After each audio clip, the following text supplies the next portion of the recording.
Baião Binário, programa de várzea com comentários cabriocálicos de Fábio Ribeiro e Camila Chute. Um programa para quem merece o respeito tecnológico. Escuta aí, troço, pra ver se tu aprende alguma coisa.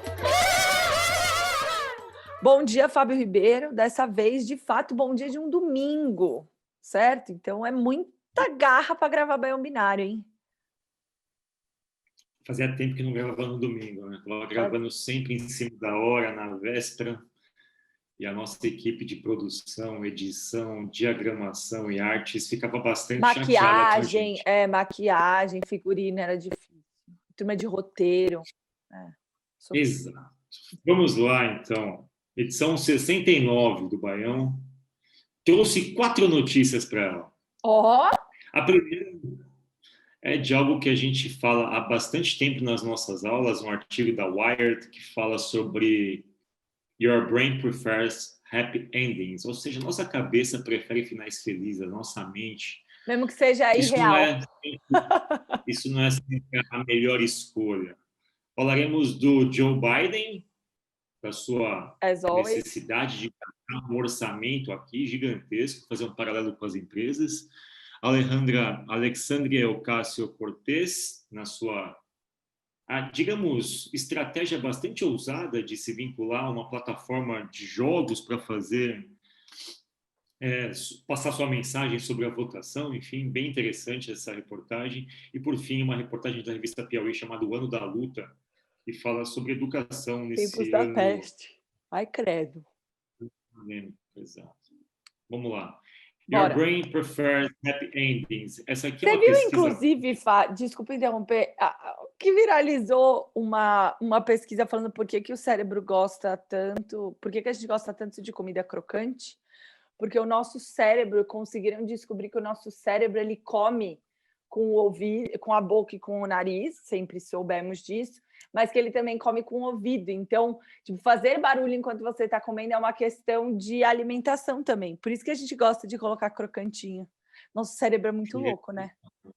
Eles fazem isso há muito tempo e sempre foram recriminados. Né? Bom, esse é um estudo antigo já, né? Essa reportagem é nova, mas esse estudo ele é um reenvelopamento de um estudo do Kahneman lá de trás sobre o conceito pico-fim.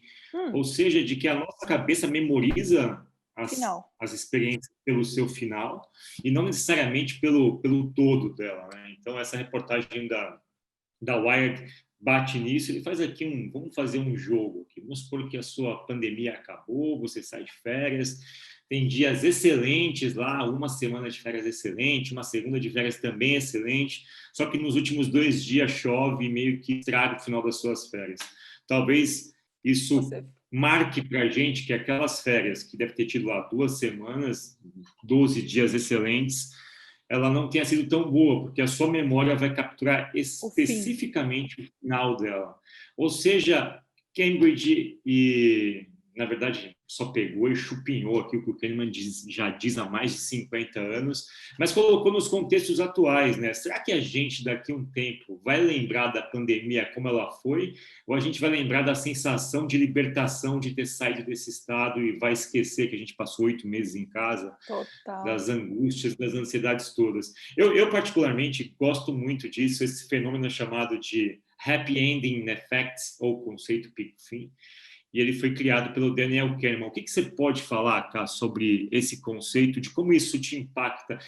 Você sofre esse impacto? Você já percebeu em si esse impacto? Eu já percebi em mim em várias situações. Com certeza. Não, e acho, Fá, que não é nem sobre a gente tentar evitar esse efeito, né? É sobre a gente aceitar que somos humanos com esse hardware biológico. Você fala isso sempre nas aulas, né? Não vai dar para evitar. Eu vou precisar aprender como lidar com isso. Eu lembro... Quando você lê Rápido e Devagar, quando você lê Projeto Desfazer, você percebe que alguns humanos vão criando estratégias para lidar com isso. Agora eu fiquei confusa se era o Kahneman ou se era o Tversky que tinha o diário, que anotava todas as reuniões. Tipo, você tentar... Como é que você pode, talvez, conseguir contornar isso tentando fazer um diário, tentando, né, se policiar para tirar a média dessas informações, contar histórias, tirar foto para você lembrar que as férias não podem ser só o retrato dos últimos 2 dias. Então, eu acho que a gente tem que começar a ter estratégias para não se deixar levar pelas consequências do efeito pico-fim. Vai ter consequências? Exato. A gente vai cair no efeito? Vai. Mas como é que a gente se protege? Por exemplo, a gente perceber que a pandemia ela ensinou para a gente algumas coisas, mas eu não posso simplesmente pegar só a sensação de libertação e ficar com ela como sendo o ápice todo o meu aprendizado. Então, acho que a gente tem que se proteger e livros de história estão aí para isso. Exato. Tem um TED bem interessante a diferença entre experiência e memória do Daniel Kahneman, se vocês buscarem para total em português, é bem interessante. No final das contas, todo esse processo de conceito pico-fim ou happy ending Nossa, effect, eleição também, né, Fá? Não, eleição... Ele é muito usado. Ele é usado em serviços, é usado, enfim, no supermercado, no site que você vai, no restaurante. A sobremesa é pico-fim total. O restaurante é ruim, mas a sobremesa doce te dá a sensação que a coisa foi melhor do que ela era.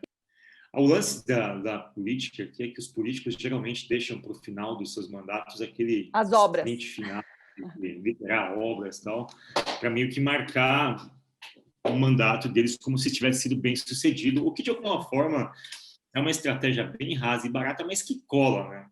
Que cola. Você vai lá cortar fibra, inaugurar hospital, estrada e tudo mais. E aí eu trouxe, para completar essa reportagem do efeito pico-fim, que eu gosto muito, eu trouxe exatamente a próxima trata disso, como o Joe Biden está gastando a sua fortuna. Ele ganhou uma fortuna de fundraising, ele capturou dinheiro a dar com um pau, recorde de captura de financiamento numa campanha, e ele está com uma sobra de grana agora no final. Então, a reportagem do Financial Times aqui é como que o Joe Biden planeja gastar esse resto de dinheiro. Porque aqui eu queria fazer um recorte como se a gente pensasse vamos tentar pegar Biden e Trump como se fossem duas empresas concorrendo no mercado. Ou como eles gastam e investem as suas verbas de marketing quando eles têm poderios diferentes. Assim. É bem interessante o paralelo que essa reportagem traz. Vai lá. Então, a gente está faltando agora especificamente, hoje é dia 25, faltam Mas sabe 8 que eu dias, acho 9 dias.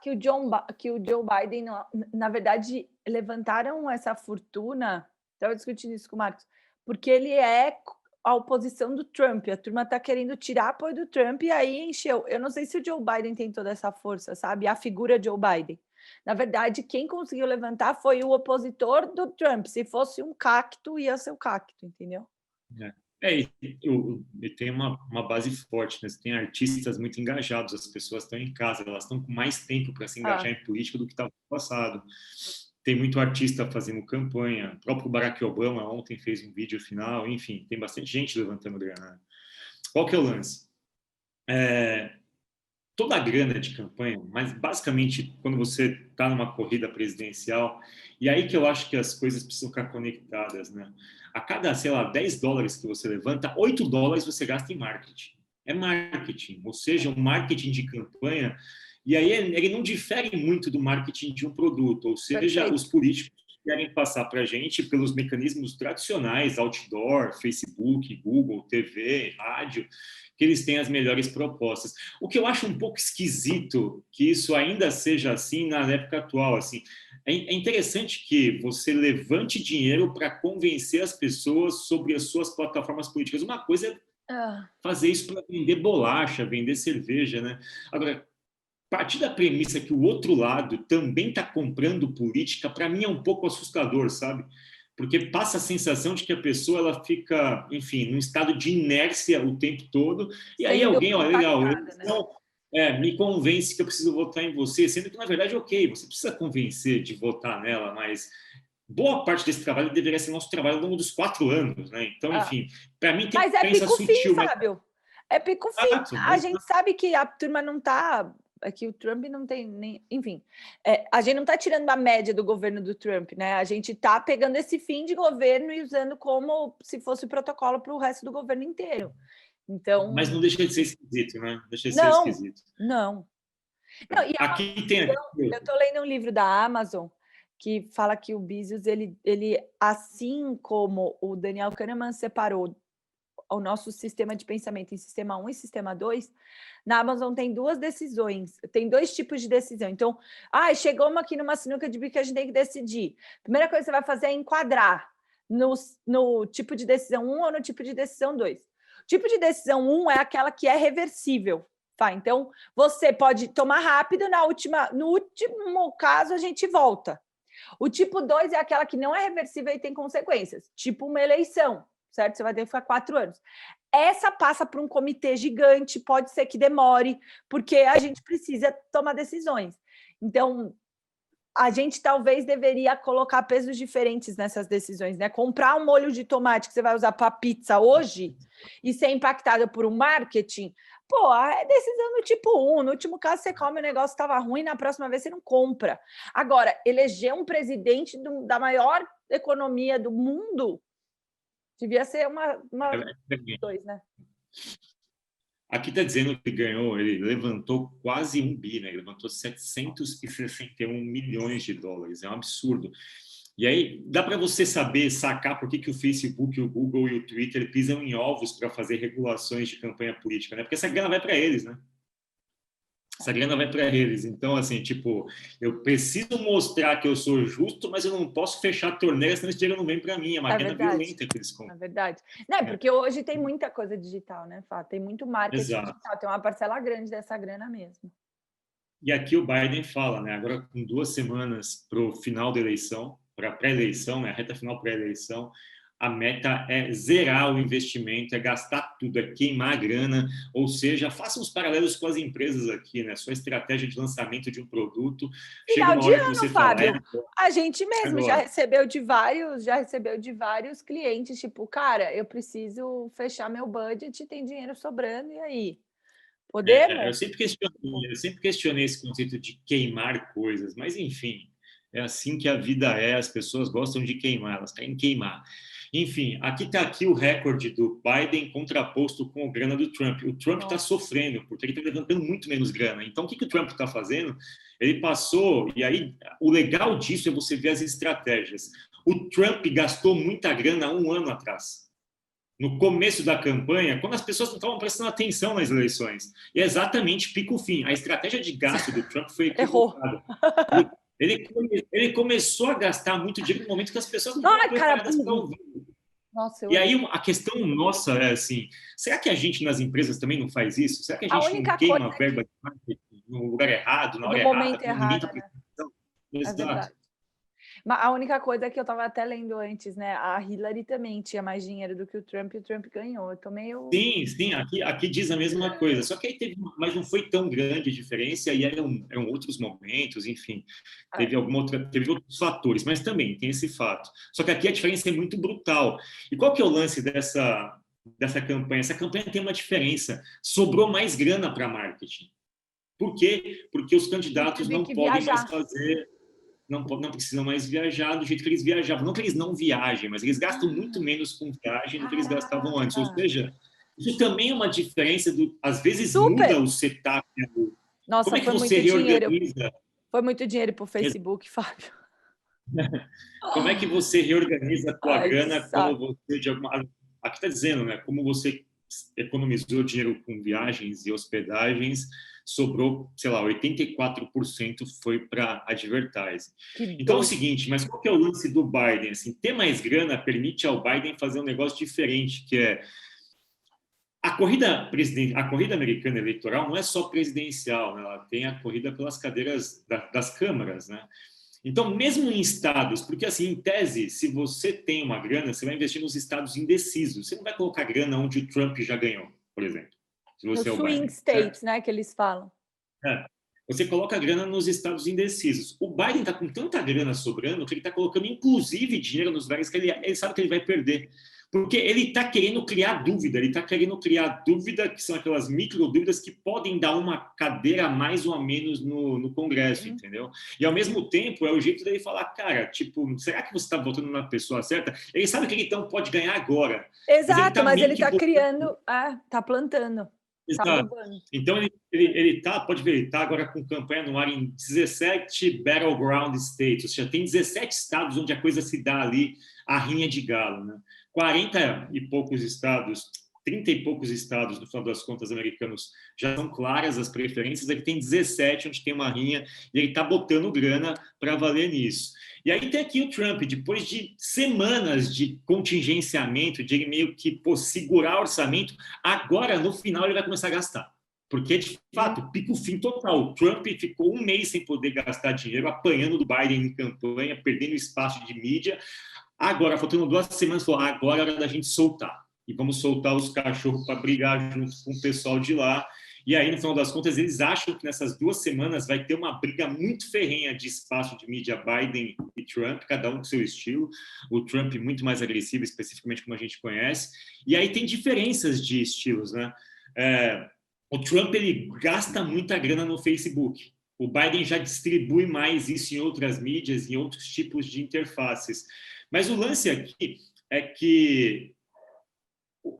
E aí tem um lance muito legal, eles estão guardando um dinheirinho, eles não vão gastar tudo, eles guardam um pouquinho do dinheiro para precedentes legais, porque se o resultado for, enfim, alguma coisa que eles queiram contestar na justiça, eles têm dinheiro para recorrer. Então tem até isso agora, eles estão fazendo estratégias de marketing onde eles não vão queimar tudo, não é queimar tudo até a última ponta, vai deixar uma pontinha só acesa, porque vai que a eleição tem um resultado que a gente conteste, que seja injusto, que a gente acha que é algum tipo de manipulação, a gente tem ainda uma grana para gastar no tribunal. Então, eu acho bem interessante quando você olha...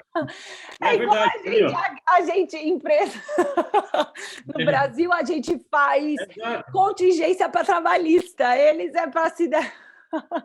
Exato. É o conceito pico-fim total, e que aqui eles estão... Que louco, velho. Desculpa, Fá. Adaptando. É muito louco como até em campanha eles têm que ter uma estratégia, por exemplo, de se proteger com contingência. Exato. Até, né?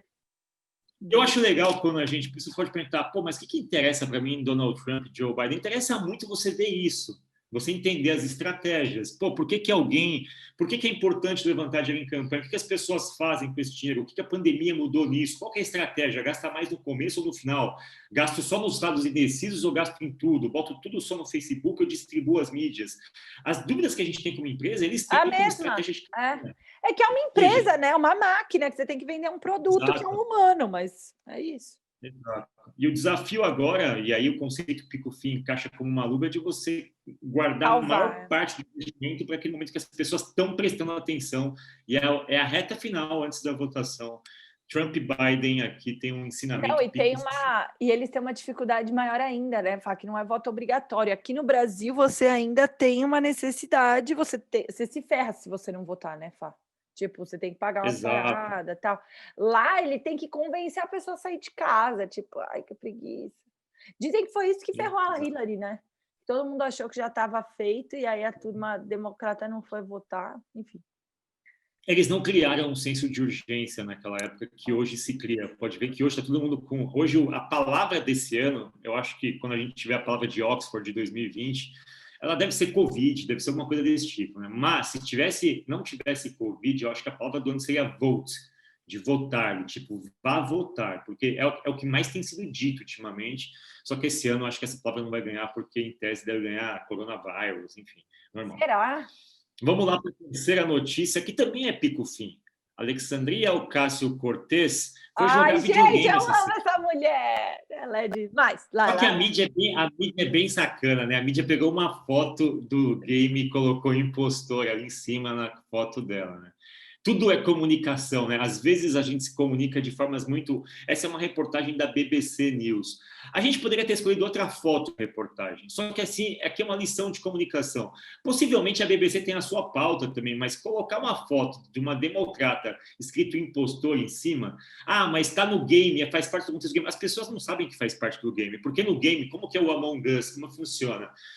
Forma-se um time ali de 5, 6 pessoas, tipo detetive. Dessas 5, 6 pessoas do time que se forma ali aleatoriamente... É um detetive virtual. Uma delas é a impostora. Só que ninguém sabe quem é o impostor, exceto quem é o impostor. E esse impostor tem as missões do jogo. A missão do impostor é ferrar com o rolê todo. É isso, não deixar a turma descobrir. cada momento que acontece algum problema, morreu alguém, as pessoas se reúnem, votam e excluem uma pessoa do jogo, sendo que elas acham que aquela é a impostora. O desafio do impostor é enganar os outros, é ferrar o rolê, mas ao mesmo tempo enganar as pessoas. Enfim.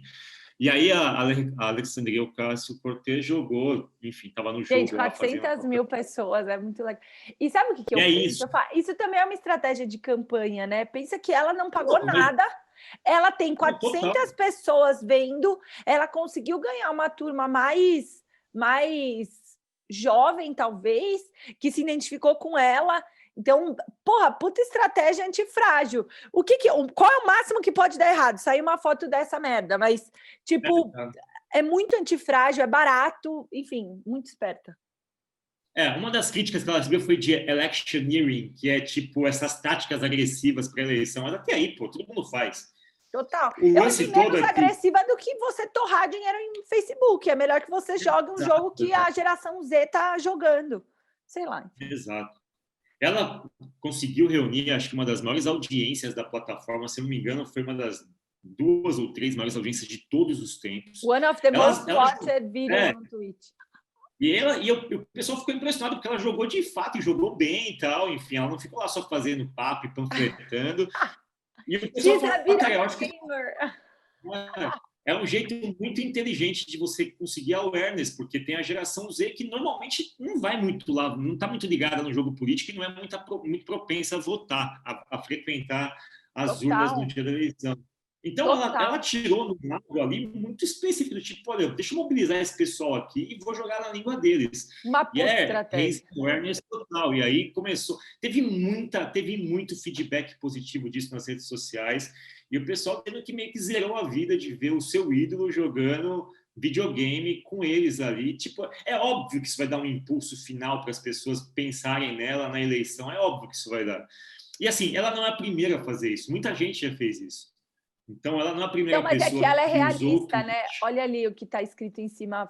Obviamente que ela é articulada, que ela é uma super mensageira dos democratas, mas ela tem conseguido se conectar com esses millennials, né? Ela tem conseguido se conectar com uma geração que não está conectada com política. Muito legal, eu amei. Isso e ela falou assim, cara, é um jeito bem transparente dela de se posicionar, ela se expôs para 400 mil pessoas, ela podia ter sido bombardeada ali. Pô, mas o resultado final foi positivo. O pico fim dela foi positivo. Podia ter dado um problema terrível que machucaria muito ela, mas foi feliz o final dela aqui. Ela tinha tudo para ter uma experiência que fosse feliz, com um final triste, se tivesse tido algum problema, ter lá algum hater, então. Mas o final aqui foi legal. E no final, assim, a grande discussão é se isso... As pessoas falam, foi muito legal, foi muito inovador fazer isso. Desconfia-se um pouco se isso vai dar resultado por conta do engajamento natural da geração Z. Porque essas pessoas geralmente não participam do jogo político, né? Mas enfim... Mas é antifrágil, Fá. É a típica decisão antifrágil. Você fala isso. Tá, qual é o maior risco que podia acontecer? Eles não vão votar. Beleza, ele já não ia votar. Esse cara já ia ficar em casa vendo Twitch TV. Então, tipo, tá bom. Que bom. Tomara que converta 2 ou 3, já tá no lucro. E eu acho que os democratas ganharam a eleição do Obama no Yes We Can lá atrás. Ninguém entende como que o Obama conseguiu ganhar a eleição. O Obama ganhou a eleição nas redes sociais, quando as redes sociais não eram o que são hoje. Ele conseguiu mobilizar uma tropa digital quando o mundo não estava preparado para aquilo. Ele ganhou a eleição, foi um espanto. O Trump, 4 anos depois, soube usar os mesmos negócios, mas de um jeito com estratégia um pouco mais questionável ali, de manipulação. Mas, enfim, é o mesmo jogo digital. Agora, os democratas entenderam o seguinte, olha, o jogo continua sendo digital, mas tem outras plataformas para a gente explorar. Game é uma delas. E a gente estava falando no Facebook, no Twitter, o pessoal começou a ir para game, ou seja, a cada 4 anos a gente tem um degrau evolutivo como as pessoas nas redes sociais. Demais. É o pico fim da política aqui, também com a Alexandria Ocasio-Cortez. E política é um pouco sobre isso também, né, Fá? Você ir se adaptando, você conseguir entendendo como é que essa economia, essa população, essas plataformas estão mudando. Gostei. Exato. Eu sou muito fã dela, eu sou um pouco imparcial. Da política e voltamos para o Brasil para falar de educação, o ano da luta, a difícil batalha dos alunos pobres para conseguir estudar durante a pandemia. Espero que aqui não seja um pico-fim, sabe? No fim a gente solta uns dados de que todo mundo foi aprovado e acabou. Ninguém sofreu com a pandemia. Exatamente. que eu gostaria muito de especular sobre isso também. Bom, a reportagem é uma reportagem nova, de outubro de 2020, do Thiago Coelho. Ele pega aqui algumas famílias pobres e vai fazendo relatos de como elas têm lidado com a situação e vai entremeando esses relatos, essas histórias particulares com dados estatísticos. Eu peguei os dados estatísticos, mas antes de entrar na estatística, uma das estatísticas que eu vou citar, duas, na verdade, eu queria pegar esse recorte aqui, que você falasse, né? É um professor da rede pública. Eu tenho 50 anos e não tenho tanta facilidade com os recursos eletrônicos, disse o professor Camargo. Vou aprendendo com os alunos. Conheço 2 colegas que nem usavam telefone celular. Professor, é tudo novo para muitos deles, mas há interesse em aprender e superar. Cara, vamos lá. A gente está dando bolsa de um curso de pensamento computacional para professores, que é para esse professor, professor Camargo. Como é que a gente chega neles, cara? Por que a gente não está chegando neles? Explica um pouco do que a gente está fazendo e de como, quando eu leio isso aqui, eu falo, eu quero o professor Camargo aqui. A gente tem bolsa para esse cara. Como é que a gente faz isso andar? É que são Explica um pouco tantas de tudo que está camadas. acontecendo. Vou explicar. A gente fez uma formação, foi a primeira formação de professores do Programação Alaps, reconhecendo que, sim, ele vai precisar ter uma conexão e se conectar com a gente online, mas como é que a gente pode ensinar ele a trabalhar o digital não necessariamente online, não necessariamente conectado, né? Então, a gente teve jogos, a gente teve baralhos, e a gente faz uma formação muito completa, onde eles trazem uma formação pedagógica visceral que eles têm, que é conhecer como é o campo. A gente dá uma formação de programação técnica, começando do zero, do beabá, não precisa saber programar. E depois a gente cria esses artefatos educacionais. Assim, a gente formou a primeira turma não faz muito, faz poucas semanas, e foi muito incrível perceber o quanto ter uma diversidade na sala, Fá, de disciplinas, de idades, de realidades, faz com que a gente consiga criar, sabe? Eu também adoraria ter o professor Camargo para contar para ele que a gente não precisa necessariamente, para se tornar alguém que tem facilidade com recursos eletrônicos, necessariamente trabalhar com, né, dispositivos caros, dispositivos conectados, enfim. A gente vem fazendo esse trabalho e tem sido bastante transformador perceber que, por exemplo, um podcast pode aumentar drasticamente o acesso, porque eu mando via WhatsApp, eu baixo esse áudio, eu dou um play, eu não preciso ficar ocupando o computador que também está sendo dividido com meu pai, né? E eu posso responder via WhatsApp também. Então, acho que a gente achou algumas estratégias ali no curso incríveis, que ainda vão ter muito pano para manga, vão impactar muita gente ainda. Estou bem confiante. Exato. E aí tem várias informações nesse artigo. Eu gostei muito de trazer isso para você explicar da nossa iniciativa. E também foi um pouco pico-fim, né, Fá? Se a gente parar para pensar, durante o curso a gente não vai entendendo o que a gente está aprendendo, né? Muitos falaram assim, mas por que eu preciso aprender a programar? Mas por que eu preciso perder o medo disso? Mas por que a gente está vendo isso? E aí, no final, quando você fala, nossa, foi por isso que eu entendi. Nossa, é isso que eu tenho que fazer. Então, acho que cursos bem montados também tem um pouco a ver com pico-fim, né? Mas é uma questão de construção, né? Não que a experiência não tenha sido boa. A experiência, ela é reflexiva, ela é dolorida, ela é árdua. Ela dói, exato. Você está construindo uma experiência. Nesse contexto, é um pico-fim da natureza mesmo. A natureza é assim. Dói aprender. E aí teve várias coisas, enfim, que o artigo ressalta. Ele traz tiques antigas, que são aquelas pesquisas que se prestam a escrutinar a nossa evolução digital, enfim. Tem essa do Datafolha, que é muito mais recente, é de julho, feito pelo Instituto, pela Fundação Lehman, pelo Itaú Social e pelo Imaginable Futures, que 82% dos alunos da rede pública receberam algum tipo de atividade para fazer em casa. Esse dado, para mim, me chama atenção. E os outros 18% não receberam nada? Tipo, não receberam nada, Fá. Não receberam nada. Eu tenho pessoas, por exemplo, que não receberam nada. Mas a forma como está escrito, né? Você fala, tá ok, mas deveria ser 100%, né? Bom, deste universo, 37% tiveram acesso ao conteúdo só por equipamentos eletrônicos. E 44% tiveram redundância, eletrônico e físico. Só 1% recebeu só o físico. Ou seja, aqui é um pouco do recorte 37%. Então, mas não dá para saber quem usou o quê, Fábio? Não dá. Mas aqui tem uma outra informação que é não dá para saber o quê, mas dá para saber o seguinte: pelo menos 37% tem ali certa autonomia de voo, digamos assim, para lidar com recursos eletrônicos e tal. O outro precisou de uma certa redundância, porque, acho que talvez não daria para mas você sabe de uma coisa?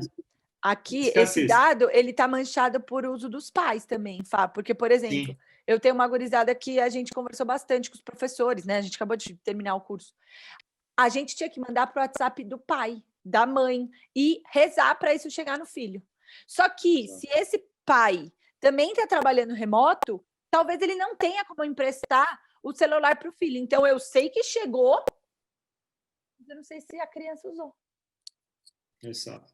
Esses 44% também podem ser várias coisas, né? Pode ser escolas que se preocupam em fazer redundância, de fato. Olha, eu vou te dar o digital, mas eu vou te dar o físico. Exato. Porque, enfim, pode ser uma lente da qualidade, uma lente da compensação. Mas, enfim, aqui é só o dado de quantos alunos receberam. Eu vou chegar no ponto central do artigo, que é esse daqui.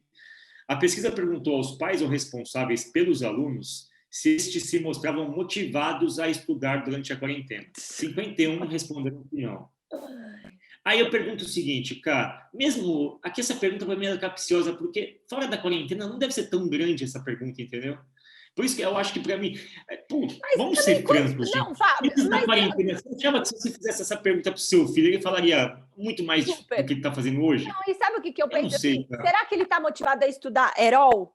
Na quarentena ou na escola? Então, eu tenho a sensação que metade da turma nem na escola curtiu. Mas assim, começam a colocar na culpa da pandemia umas coisas que não tem pandemia, gente. Vamos lá. As escolas já eram chatas antes, os negócios... Sempre foram. Os alunos já não estavam engajados antes, os pais já tinham um pouco menos... Assim, não vamos colocar tudo na conta da pandemia também, porque é meio forçar a barra. Forçar a barra, concordo plenamente. A maioria dos pais, 64%, disse que no período de isolamento em casa, os estudantes tinham manifestações de ansiedade. Outros apontavam sinais de irritação, de tristeza ou de medo de voltar à escola e ficarem doentes. Ok, tudo bem. O recorte dessa ponta aqui, eu acho que isso aqui não é só da pandemia. Irritação, ansiedade, só que é da vida muito antes da pandemia, inclusive. Então, me parece que agora todo o problema educacional também está vinculado à pandemia. Calma aí. Esse é o problema da gente não ter pesquisas com esses recortes estruturados ao longo do tempo, né? A gente fez essas perguntas agora, mas não tinha antes. Mas eu vou querer encerrar esse nosso baião com esse recorte. Esse é o que mais me interessa. Para 67% dos pais, os alunos estavam encontrando muita dificuldade em manter rotina em casa. Legal, vamos pegar esses 67% e quebrar. A pesquisa mostrou que as dificuldades eram o acesso à internet, 22%.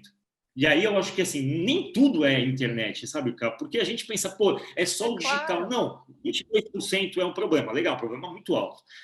Falta de orientação da escola dos professores, 20%. Isso não é internet. Falta de orientação da escola, também, 20%. Né, falta de... mas não é internet, cara, dá para compensar. Isso aqui dá para compensar, digamos assim. Falta de orientação de escola e professores, dá para você chegar num consenso escola e professores para você prescindir disso ou pelo menos minimizar isso. É internet? Não é tudo internet. Não é 20%, 20% é falta de interesse dos alunos. Isso também não é internet. 16% falta de tempo dos pais. Isso não é internet. Isso aqui é a família... 13%. É o número que está depois. A falta de tempo dos pais para ajudar, 13%. A quantidade insuficiente de estou pegando da vírgula para trás. 22% internet, falta de orientação dos pais, 20%, falta de interesse dos alunos, 16%, falta de tempo dos pais, 13%. Isso não é internet, isso aqui é a vida social e dinâmica, é a pressão de ter vários papéis. É um outro problema que tem que ser resolvido também, mas não é só questão digital. Quantidade suficiente de equipamentos, 13%, ok. É aqui que entra o nosso projeto de computador de baixo custo. Falta de espaço, 6%, e assim por diante. O lance todo que eu quero trazer... Caraca, 31%, Fábio, disseram temer que seus filhos desistam de voltar à escola. Então, esse para mim é o mais agravante, mas qual que é o lance que eu queria encerrar a nossa discussão, cara? Não dá para a gente ficar associando uma causa, tipo, magna para o problema da educação. Nunca deu, nunca vai dar, não dá hoje, e não dá para a gente, na pandemia, sair etiquetando coisas como se essas fossem as principais. É um conjunto de coisas, que vai desde questões emocionais e psicológicas, a forma como as famílias estão compostas. Você acha que as empresas estão preocupadas com a educação no país? Porque, assim, Se as empresas estiverem preocupadas com a educação, elas ajudam os seus funcionários que têm filhos em casa a dedicarem espaço para poder meio que dar atenção para os filhos que estão em casa também. Então, assim, esse é um problema social muito amplo. O meu ponto aqui é que a gente discute ele com lentes muito precipitadas. Gente, pico-fim, Fábio. É tudo o problema, o último problema que a gente teve. Agora é a pandemia. Nossa, que péssimo. Exato, é sempre a última discussão que ganha vazão. Aí a gente para de falar de alfabetização digital, a gente para de falar de BNCC, a gente para de falar de formação de professores, a gente para de falar de dinheiro para pesquisa. Pico-fim. Exato. É óbvio que a gente tem um problema de conectivismo, é óbvio que a gente tem um problema de acesso a recursos tecnológicos. Isso é muito claro, mas tem outras coisas também que poderiam evoluir, minimizar, amortecer esse impacto e, de alguma forma, fazer com que a gente tivesse tempo para pensar em soluções alternativas. Hoje a gente está ocupado com coisas que vão desde desengajamentos a questões psicológicas, passando pelo arranjo familiar. E também tem questões tecnológicas. Então, recomendo que a gente comece a ler essas coisas com um pouco mais de cuidado e saber o seguinte, olha, não vai haver um movimento mágico, não vai haver uma solução Deus ex machina, lá, God ex machina, que dá solução para tudo. Não vai existir isso.